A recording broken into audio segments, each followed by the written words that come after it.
is Barry McCashford's The Myth of the Goddess, Evolution of an Image. The other 16 footnotes identify the names within the poem. So, just some of them you'll know, some of them you won't. It's okay. Just stay with it. It'll work out all right. Now, the first part is sort of identifies Sophia. Then the second part is Sophia, we lost you. Then the third part is we're calling Sophia again. And the fourth part is Sophia's response. Okay. Sophia, we call to you, or we acknowledge you. Robert? Do you need me to do that? Do you want it to? You want to go on record? Sorry? Do you want it to be heard? All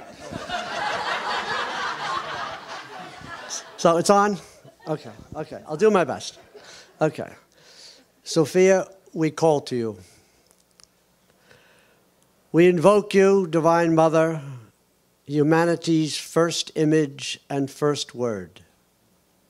You are Demeter and Persephone, the goddess Zoe, and the mother of the lunar cycle. As Ishtar and Inanna, you waged war, and you'd better again to save the earth. As Inanna, you are Queen of Heaven, a title and identity you lost in Christendom. Before the Garden of Eden and Plato's cave, you held spirit and matter as one. We know you as the aged and sagacity of the Psalms, of Chokhmah, essential Hebrew wisdom. You were at the creation of heaven and earth. As Isis, you were sacred cow, pig, and bird, guardian of the underworld, serious and loving mother of your son Horus. We recall the litany of your images as Mary, Holy Mother of God, Mother ever faithful, Queen of angels and saints, portal of heaven. As Isis you weep, as Mary you suffer and comfort, as Sophia you inspired Plato's Diotima. These many names and more point to you. Tao, Sunyata, Kuan Yin, Shakti all name you, but not one is your eternal name. Water, womb, silence, and mother, the inner and the subtle, soul and spirit, mystery and secret, all try to name you. You reigned as Isis for 3 millennia. As Mary, you inspired Christendom, Dante's Beatrice, and the Grail. 2, that we lost you. We are too accustomed to the Guy Project, a brilliant Faustian bargain ending too slowly. Steiner taught us we have not lost Christ, we have lost Sophia. Cosmic alienation has seized the modern mind. We didn't lose you in a day or a year. A profound cosmic transformation takes a century or 2. A Cartesian Newtonian billiard ball cosmos, not to mention the quest for gold, fueled passion for control and power. The modern project can't handle the interiors and subtleties. Bring on the visible, the solid, surfaces only, nothing too soft, fluid, or flexible. They say the takeover started with Anu Elish in Baghdad, still in the news. As Inanna, you hung on a hook for 3 days. Crucifixion has been a male specialty. No more the generative goddesses. Give us the thunderbolt gods. As goddess, you're assigned to girls and crones, but empires need Marduk. A god's got to do what a god's got to do. On he came, morphing and starring, as Zeus ruling the sky and mountaintops, as Yahweh, vengeful God of the garden. Your daughter Eve made a bad marriage. In the garden, Adam was a loser, Eve a scapegoat. All sin then traceable to a woman. Childbirth a curse, males in charge, sin and salvation over service and generation. Your archetypal image surfaced in medieval European towns, hundreds of cathedrals to Notre Dame.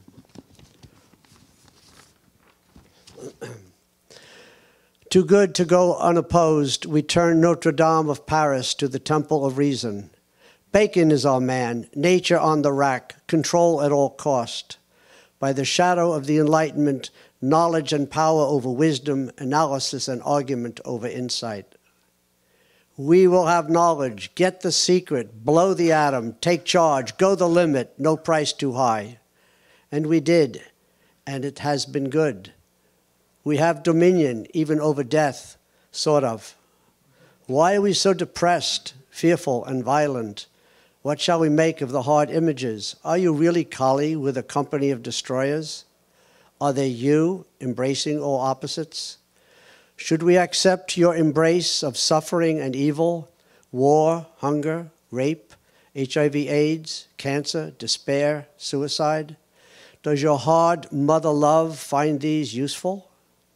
Are you the source of pain, illness, and loss, alienation, dead ends, Beckett's endgame? We really need to know this. Were you behind Gettysburg, Verdun, Hiroshima? Could you have stopped them? What are you doing about sex slaves? We believe you bind each nation's wounds, comforting soldiers slain and their widows and orphans. But why are these? Why? Is this your way to make us conscious? For us to try harder? What a strange way. And what of spiritual suffering? Have you led the West to suffer the loss of your comfort? 3, by sight and sound we call to you. As your Christopher has written, you are again arising like Venus. Some are seeing the hem of your mantle. Searching for inner realities, seeing behind and within, are we seeing signs of your presence? We practice philosophia, looking to interiors at a single vision, participating subject and object. We know each sightings are rare in a culture of denial, a passion for nothing but. What about the books on your behalf? Are they seeing you or fantasizing your mantle, your image, your sound?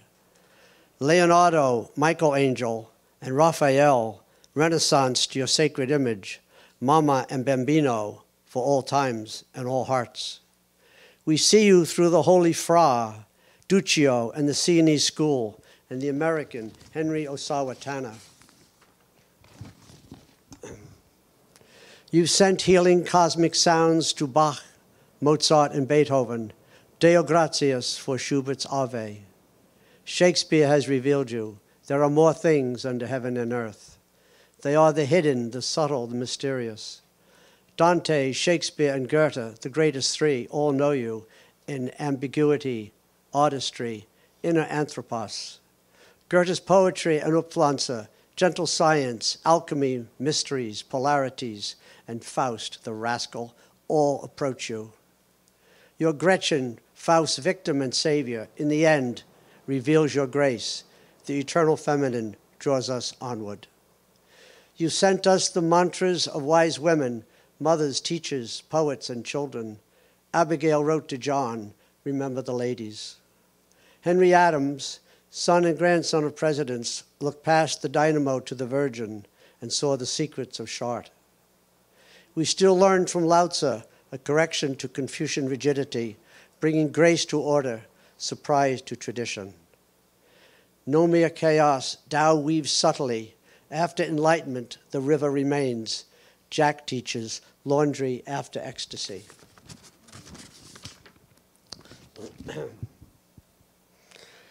You've shown the interiors of exteriors. You are Shakti, a hot knife through butter. You slice as needed and at the joint. No Rama without Sita, no Krishna without Radha, no Buddha without Kuan Yin, no Jesus without you, no Aurobindo without the mother, His Holiness, verily, Avalokiteshvara. We know you break through concrete like the lily in the wall and grace on grass and on Madison Avenue. As Prajna Paramita, you teach us gate, gate, Go beyond, beyond, wisdom beyond knowledge, emptiness beyond form. With Blofeld, we see you as Kuan Yin in the crevice, arranging pregnancies, auspicious births, tending to the bereft. Long before Lovelock, you knew you were Gaia. Long before permaculture, the farmers of Assam rotated crops. You taught Derzu Uzala to know the river and the wind, Francis to celebrate the sun and befriend the wolf of Gubbio.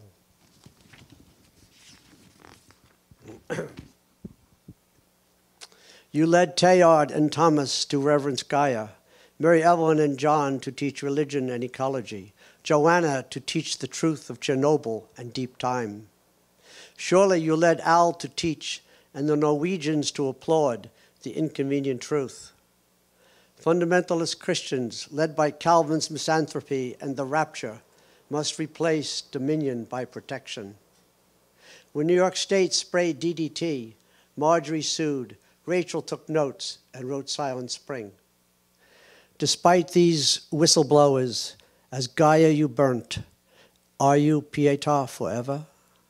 His Holiness knows you as Tara, faithful to the Bodhisattva vow. He holds Tibet as you held your son. We know you as Notre Dame in blue veil, as the Virgin of Chartres, as Guadalupe in gold, revealed by the peasant, the pure, the peaceful.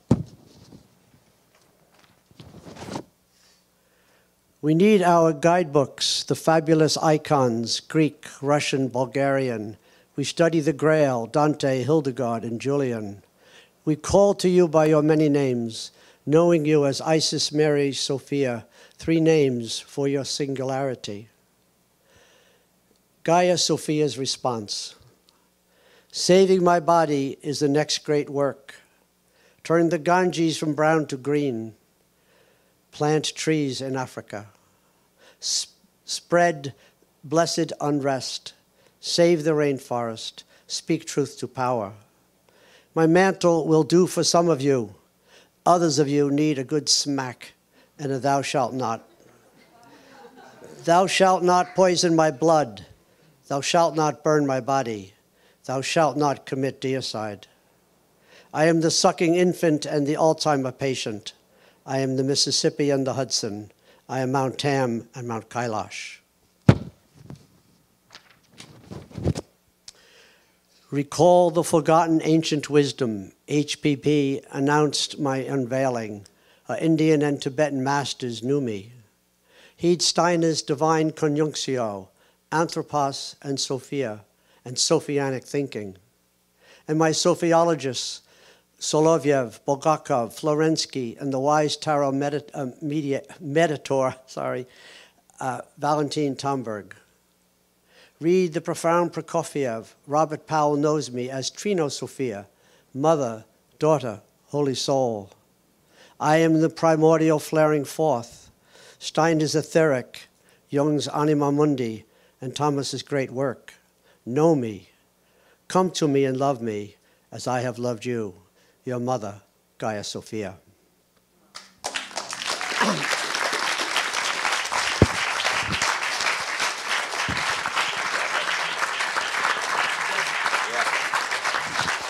Yeah. Yes. Robert McDermott.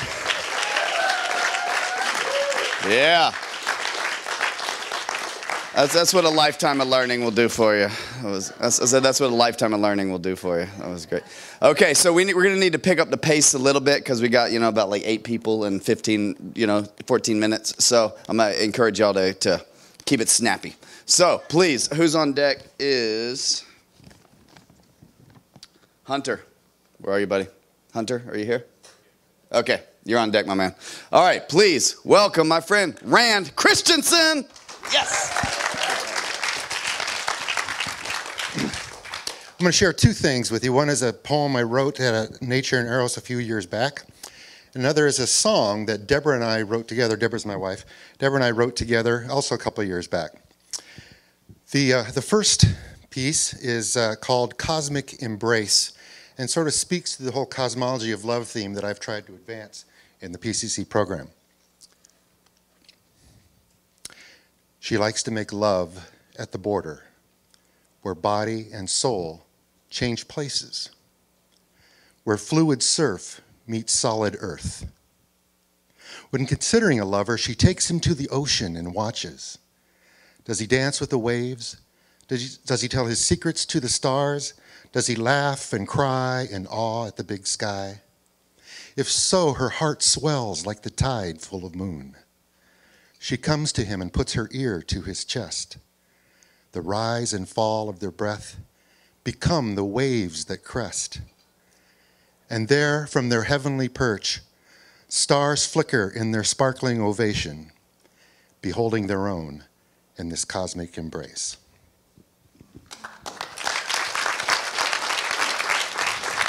Thank you. Now this next one's a song. It is going to be one of the most sublime things you've ever heard. It is such a special song. We've been trying to do this in the right venue for, a couple of years or more. And Elizabeth is the one who keeps pushing me to try to do this publicly. Some of you have already heard this, but be ready to be wowed, all right? And so here we go. Now here's a little ditty about pee and poo, and when it's in the toilet, what you can do to save our water so precious and blue. If it's yellow, let it mellow. When it's brown, flush it down. If it's yellow, let it mellow. When it's brown, flush it down. And when you tinkle in the pot, you better think about whether to flush or not. If you conserve, you're really hot. If it's yellow, let it mellow. When it's brown, flush it down. When it's yellow, let it mellow. When it's brown, flush it down. And when that poo plops in the stool, you know that stench, it ain't too cool. So here's a very important rule. If it's yellow, let it mellow. When it's brown, flush it. That's right. If it's yellow, let it mellow. When it's brown, flush it down. When you're doing your business on the throne, don't worry, don't fret as you moan and groan. For past water sins you can atone. If it's yellow, let it mellow. If it's brown, flush it down. If it's yellow, let it mellow. When it's brown, flush it down. When it's brown, flush it down. When it's brown, flush it down. When it's brown, flush it down. Whoosh.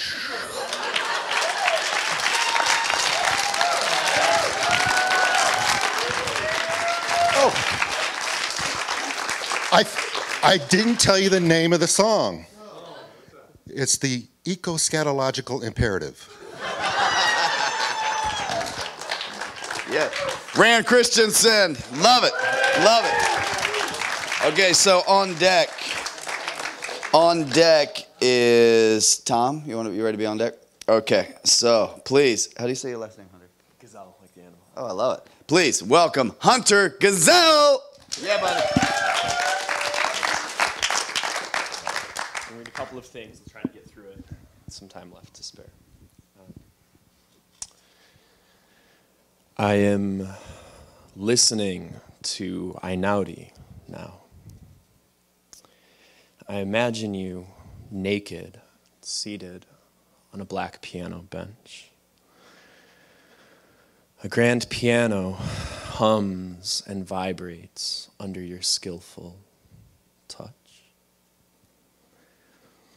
You are in a warehouse with great big windows, and the morning light streams in from the bustling city outside. But we have the advantage of height, being many floors above the skyline. The light hits brick walls and hardwood floors. The studio is empty. Empty except to notice your beautiful body in silhouette against the big black grand. And with every note, your head moves ever so slightly, vibrating, humming, ecstasy. Your sadness drips through me like a heavy rain, seeping into every pore, feeding and nourishing my darkness as well. I love you in this moment more than it feels that my heart has room for. It feels like dying sometimes, Martina.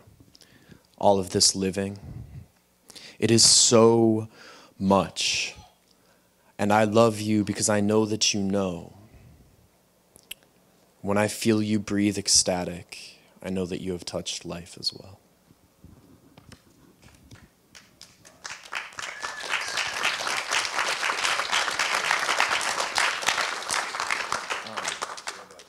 So I'll just push through some of this, see how far I get. Ecstatic love pants breathlessly beneath me, and momentarily satiated, I find rest upon her heaving breast. Your fire was once, my dear, I mutter effortlessly, although panting in equal progression. Your fire was once the talk of this town. To ecstatic love. Fear. Kali strikes and decimates the manic and the egoic lover, and fucked if we don't love her for it.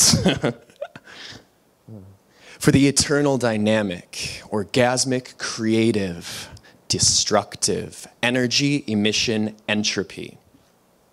All that goes up, mustn't it come down?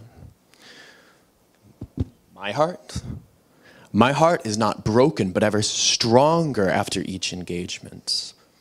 Though, perhaps, healed askew from time to time, becomes reset after each progressive adjustment. Once grappled to the realm of a personal hell and chained for a time by the aspect of pain, seemingly at the whims of an other. Existential freedom. Unchaining, the tie which binds, liberates.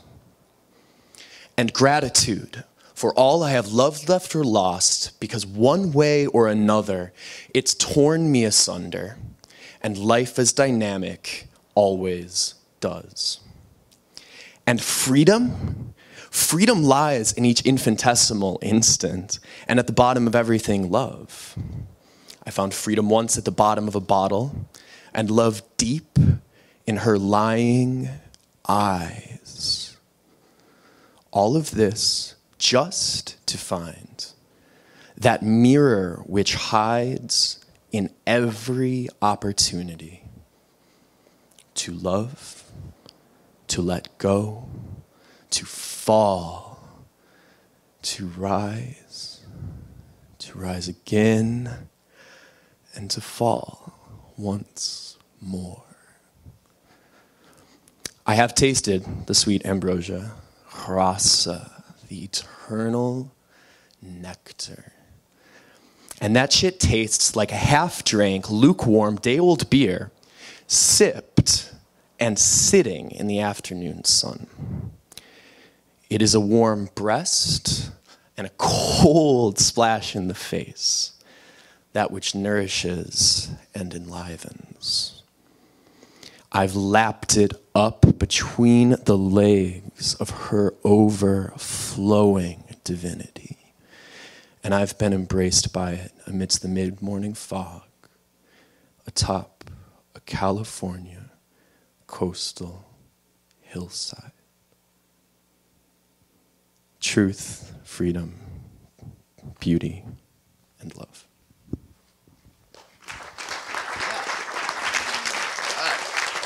Hunter Gazelle!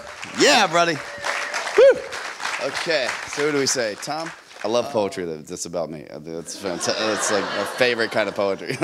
No, that was really deep. I mean, I think I was incidental to the wisdom that was coming through there.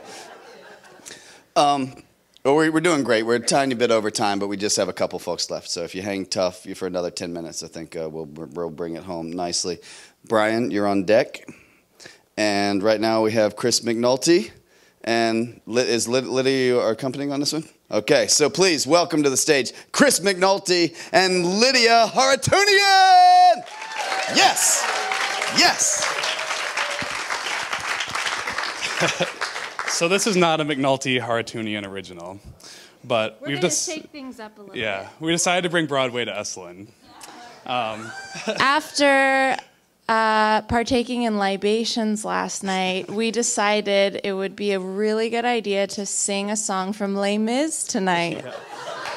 So it's a little more lighthearted than what we've been listening to. At around midnight last night. Yeah, but it's a beautiful tragedy, so it's a lighthearted tragedy. Okay, and I'm about to sing into a microphone. Okay. Okay, a cappella. Small sheet. Okay. I'm starting. That's why we're doing it together. I know. Okay. And now I'm all alone again, nowhere to turn, nowhere to go to. Without a home, without a friend, without a face to say hello to. And now the night is near. Now I can make believe he's here. Sometimes I walk alone at night when everybody else is sleeping. I think of him and then I'm happy with the company I'm keeping. The city goes to bed and I can live inside my head.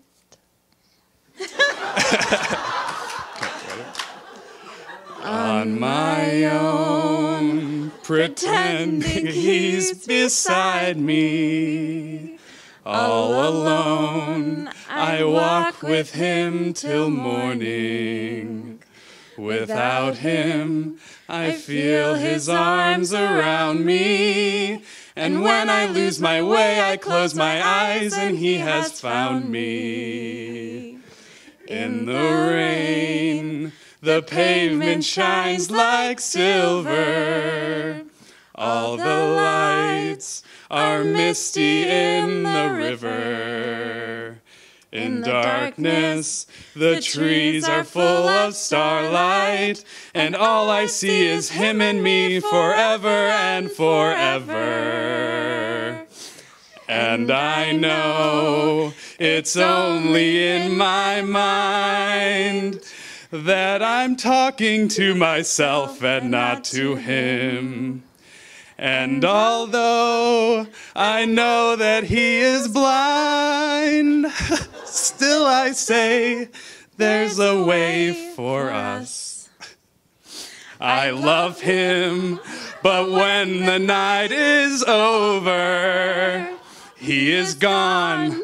The river's just a river. Without him, the world around me changes. The trees are bare and everywhere the streets are full of strangers.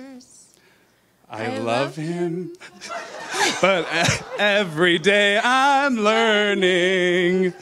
All my life I've only been pretending.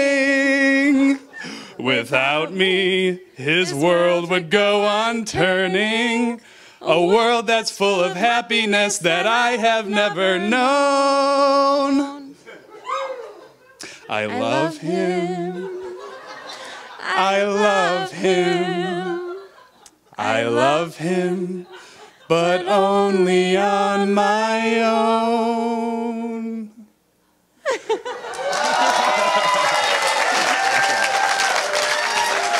Woo! Wow.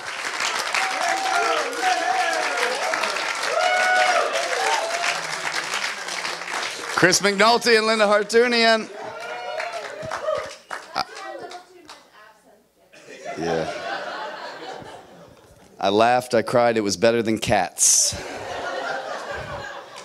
So, Andres is on deck. And right now, Brian, what's your last name?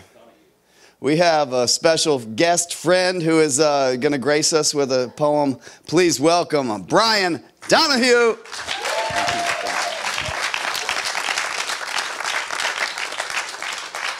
So we haven't had an Irish blessing yet, and it's late at night, so to close things out almost, I'd like to share with you an Irish blessing.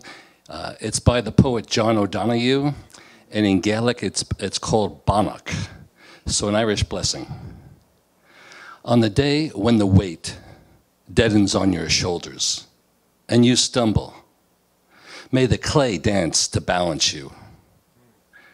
And when your eyes freeze behind the gray window and the ghost of loss gets into you, may a flock of colors, indigo, red, green, azure blue, come to awaken in you a meadow of delight.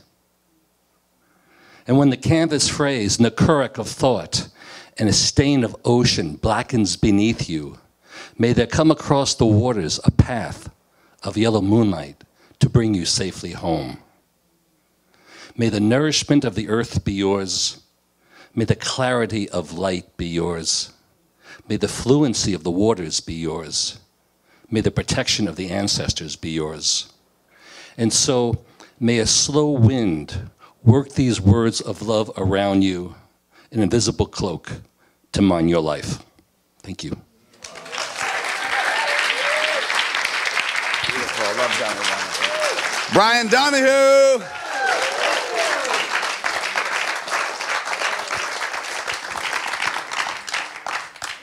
All right. Y'all been troopers for the last 2 hours, but I just got to share a poem here. Y'all got me so inspired.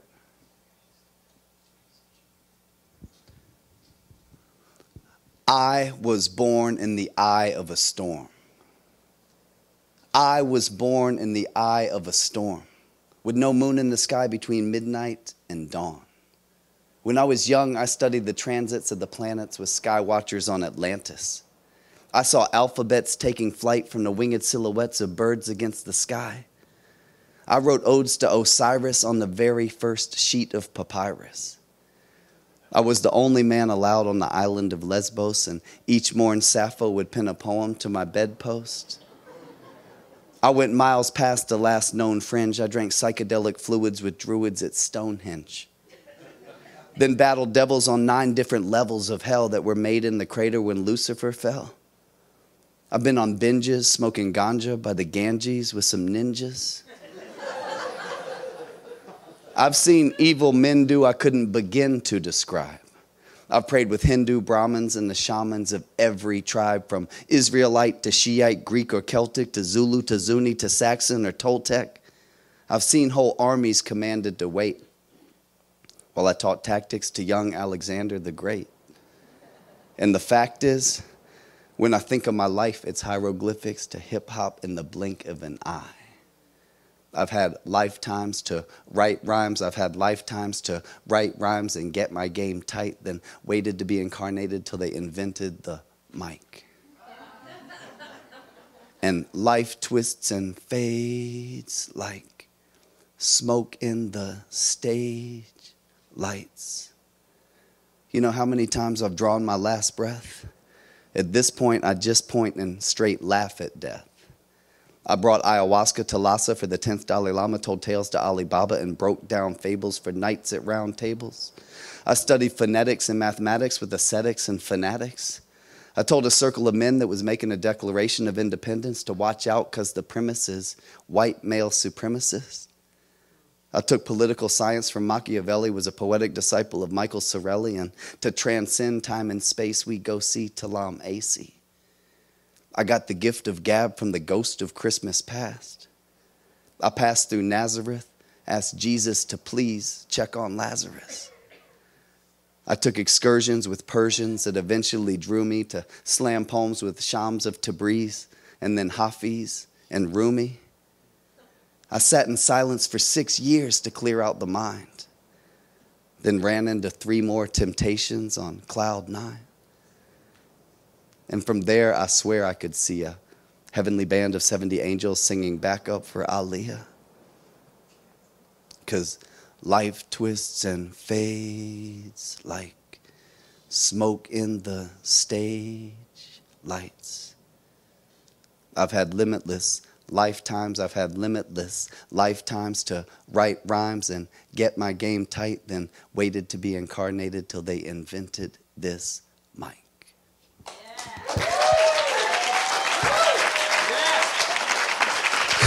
Thank you. Thank you.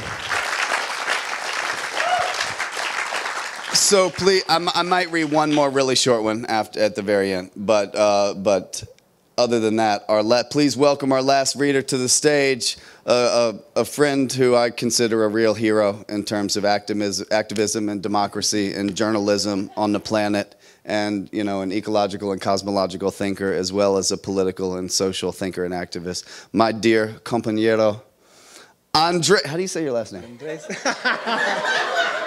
I want to make sure I get Conteris. You see, there's some nuance to it. Please welcome my dear friend Andres Conteris. Yes, brother.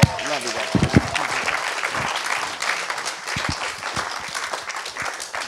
So I asked to go last because I have a teleprompter and I've been still crafting this poem, listening to all of you. So this is very much hot off the press.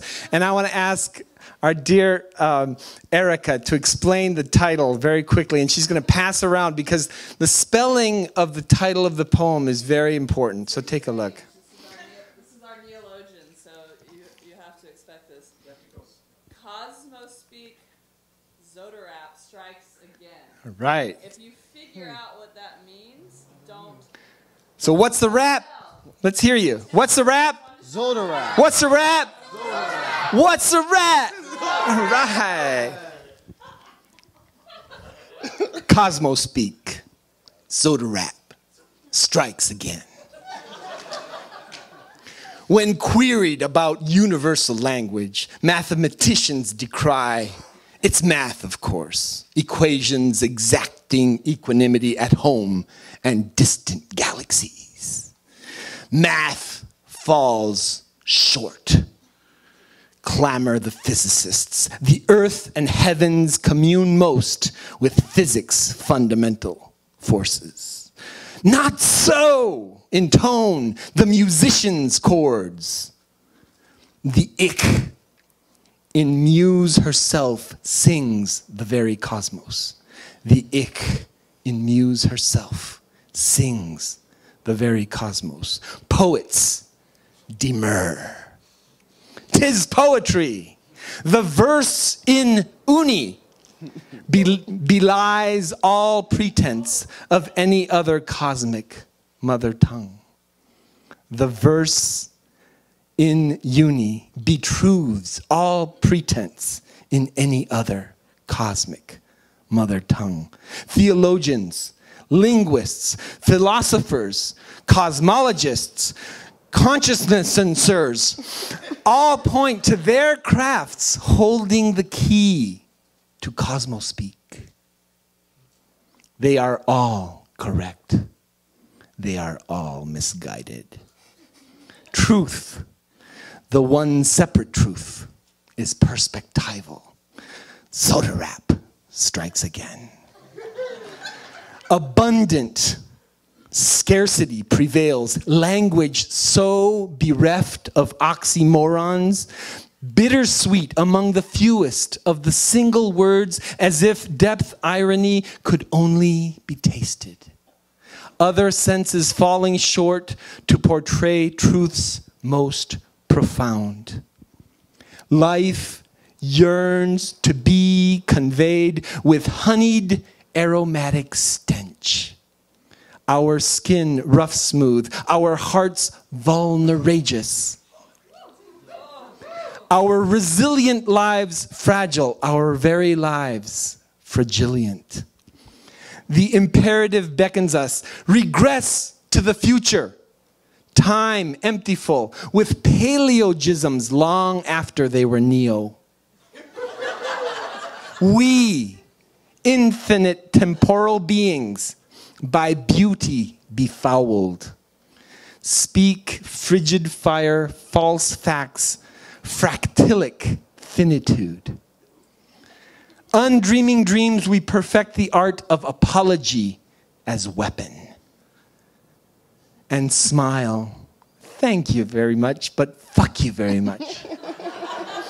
Aren't we all savant idiots? Our unnuminous spirits birthing posthumously, wise, foolish, ignoring, answering any question, never yes, never no, answering all questions, always yes, always no, our soulless, tender, fierce, uncurious wonderment, weakness as strength, we race toward the shallow, endless precipice, the all-nourishing abyss.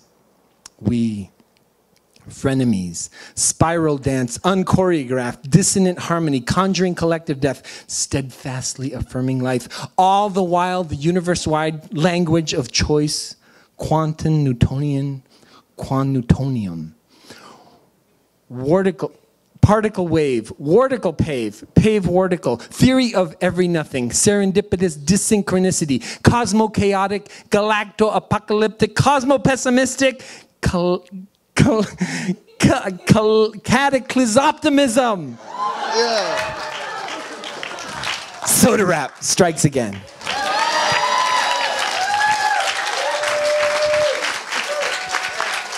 Awesome. That was awesome. Okay. That was fantastic. That was fantastic. Okay. I'm sorry. I got to find one thing. For some reason, I can't find it. Anyway, I'm lost in the shuffle of papers. Okay. Sorry. I was looking for one thing I can't find. Let's hear it for the poetic genius of the PCC community. Oh, my God. Oh, my goodness. Yes. Yes. Yes. That was exciting. That was super awesome.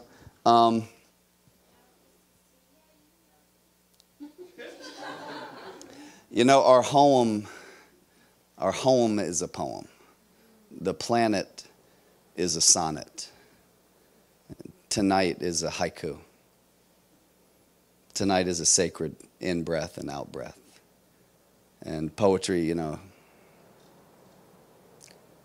is one of the ways that we remind ourselves of the sacredness of this planet and this cosmos in every moment. So it's just really precious for me to be able to hear the sacredness of the cosmos unfolding through all of each of you and all of your words. And so here's just a short one to bring us home. This is called Revision. Open your eyes. See visions. Imagine a melody infinitely. Listen. A planet of stories with islands of silence. Her curved surface radiates grace. Milky Way blazing in the sky above the city. Speaking in fractals, the stars are telepathic. Wake the poets. Wake the dreamers. Cultivate the tendrils in the vineyard of your heart. Reorient our buildings to the solstice. And from the center of the city, see the stars. Thank y'all so much. Thank y'all. Let's hear it for everybody that read tonight in the 4th annual PCC Esalen Poetry Jam 2012. We love you. We love you. Thank you. You made it happen. Thank you. PCC, PCC, PCC. Love y'all.